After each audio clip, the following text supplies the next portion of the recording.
Hi friends, welcome back to Rani's kitchen. నేను మీ రాణి. Friends, ఈరోజు recipe వచ్చేసి చట్నీ రెసిపీ అండి. డైలీ టిఫిన్స్లోకి పల్లీ చట్నీ, టమాటో చట్నీ, కొబ్బరి చట్నీ చేస్తూ ఉంటాం కదా. ఒక్కసారి ఈ చట్నీ చేసి చూడండి. టేస్ట్ అనేది చాలా బాగుండటమే కాకుండా సింపుల్గా కూడా అయిపోతుందండి. ఆ ప్రాసెస్ అంతా చూద్దాం. వీడియోని ఫస్ట్ నుంచి లాస్ట్ వరకు స్కిప్ చేయకుండా చూడండి. అలాగే ఛానల్ని ఫస్ట్ టైం వాచ్ చేస్తున్నవారు సబ్స్క్రైబ్ చేసుకుని పక్కనే ఉన్న బెల్ బటన్ని క్లిక్ చేయండి. నేను పెట్టబోయే రెసిపీస్ అన్నీ డైలీ మీ ఫోన్కి నోటిఫికేషన్ వస్తే ఓపెన్ చేసి చూడండి. ఇంగ్రీడియంట్స్ అన్నీ కూడా క్లియర్గా చూడండి. వీడియోని స్కిప్ చేయకుండా చూడండి. ఇంకా ప్రాసెస్లోకి వెళ్ళిపోదాం. ముందుగా 2 మీడియం సైజు ఉల్లిపాయలని శుభ్రంగా కడిగిన తర్వాత ఇలా సన్నగా పొడవుగా ఇలా కట్ చేసుకోండి. చీలికల్లాగా కట్ చేసుకోండి.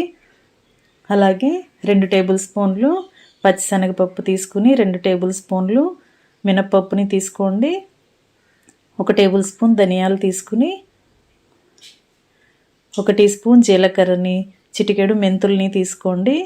1/2 టీ స్పూన్ మెంతులు తీసుకుని ఘాటుకి తగ్గట్టుగా కారాన్ని, కొంచెం చింతపండుని తీసుకుని మీ టేస్ట్కి సరిపడా సాల్ట్ కూడా తీసుకోండి.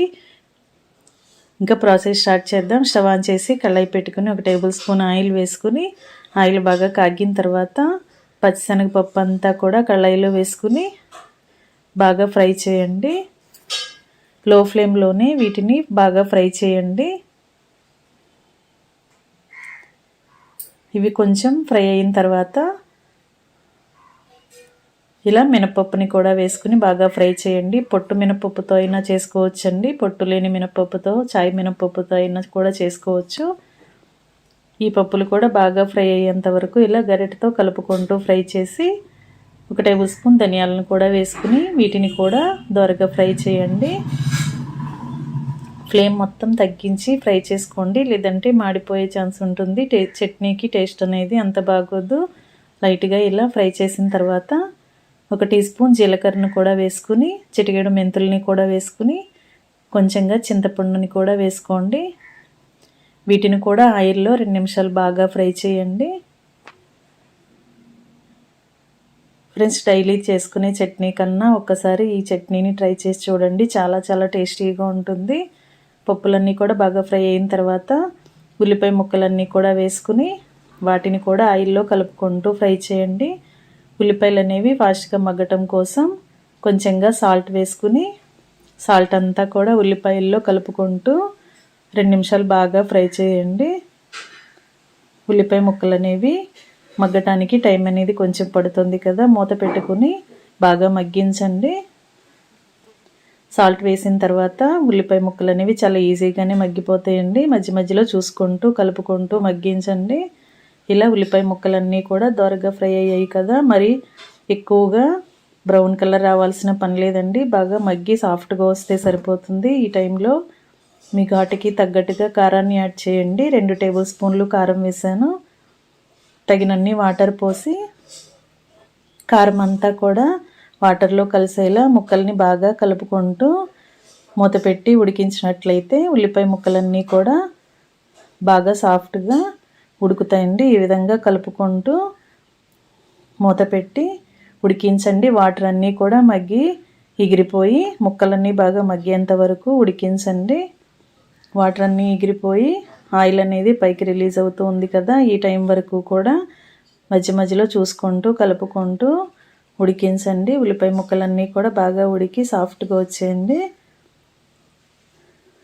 ఈ విధంగా ఉడికిన తర్వాత స్టవ్ ఆఫ్ చేసుకోండి. వీటిని బాగా చల్లారనివ్వండి. బాగా చల్లారిన తర్వాత మిక్సీ జార్ తీసుకొని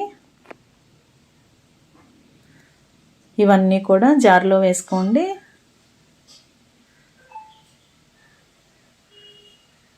మనం ఫ్రై చేసిన పప్పులన్నీ కూడా బాగా నలిగేంత వరకు బాగా గ్రైండ్ చేయండి. అన్నీ కూడా మనం ఉల్లిపాయలు మగ్గించినప్పుడు సాల్ట్ వేసాం కదా. ముందుగా మనం వీటిని మాత్రమే గ్రైండ్ చేసుకుని కొంచెం నలిగిన తర్వాత చట్నీని టేస్ట్ చూసుకుని సాల్ట్ అనేది చాలకపోతే అడ్జస్ట్ చేసుకోవచ్చండి. ముందుగా ఇలా అన్నీ కూడా వేసి బాగా గ్రైండ్ చేయండి. ముందు బరకగా గ్రైండ్ చేసి తర్వాత చట్నీని టేస్ట్ చూసుకోండి. సాల్ట్ కానీ కారం కానీ మీ టేస్ట్కి తగ్గట్టుగా లేకపోతే ఈ టైంలో యాడ్ చేసుకుని కొంచెంగా వాటర్ పోయండి. ఒక 2-3 టేబుల్ స్పూన్లు వాటర్ పోయండి. మరి ఎక్కువగా వాటర్ పోయొద్దండి.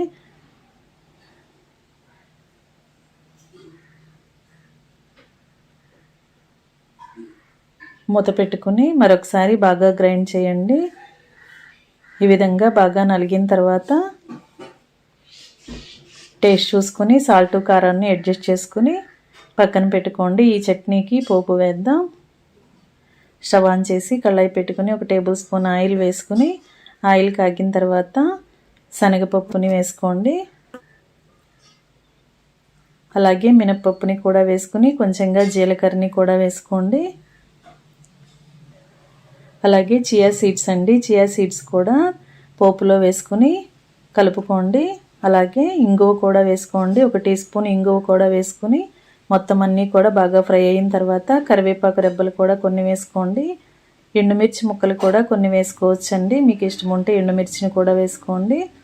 పోపు అంతా కూడా బాగా ఫ్రై అయిన తర్వాత గ్రైండ్ చేసి పెట్టుకున్న ఆనియన్ చట్నీ అంతా కూడా ఇలా కళాయిలో వేసుకుని పోపు అంతా చట్నీలో కలిసేలా గరిటెతో బాగా కలుపుకొని 1 నిమిషం పాటు ఇలా ఉడికించినట్లయితే వాటర్ అనేవి ఏమైనా ఉంటే మొత్తం అన్నీ కూడా ఎగిరిపోతాయండి. ఆయిల్ పైకి తెలియేంత వరకు ఇలా 1 నిమిషం పాటు బాగా కలుపుకుంటూ ఫ్లేమ్ మొత్తం తగ్గించి ఇలా కలిపి ఉడికించి ఇంకా స్టవ్ ఆఫ్ చేసుకోండి. వేడివేడి ఆనియన్ చట్నీని దోశలకి, ఇడ్లీకే కాకుండా రైస్కి కూడా చాలా టేస్టీగా సర్వ్ చేసుకోవచ్చు. రెసిపీ నచ్చినట్లయితే మీరు కూడా ట్రై చేయండి. ఛానల్ని సబ్స్క్రైబ్ చేసుకుని పక్కనే ఉన్న బెల్ బటన్ క్లిక్ చేయండి. Thanks for watching.